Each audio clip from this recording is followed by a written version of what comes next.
প্রিয় ভিউয়ার্স, শুভ সকাল। সবাইকে সালাম ও শুভেচ্ছা। আজকে আমরা হাজির হয়েছি কক্সবাজারের চকরিয়া থেকে।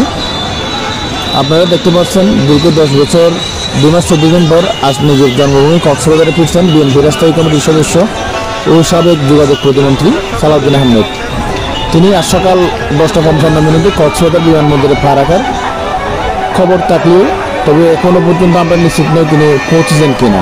তবে তাকে বরণ করতে তিনি তো প্রস্তুত কক্সবাজারের হাজার হাজার নেতাকর্মী সহ সর্বস্তরের জনতা। জনপ্রিয় নেতার আগমনকে কেন্দ্র করে ইতিমধ্যে কক্সবাজার শহর থেকে শুরু করে চকরিয়া প্রেক্ষা উপজেলার মহাসড়ক নির্মাণ করা হয়েছে প্রায় 1000 তরুণ। তার নির্বাচনী এলাকা চকরিয়া প্রেক্ষা উপজেলার নেতাকর্মীরা তার সংবর্ধনার জন্য বর্ণাঢ্য আয়োজন করেছে।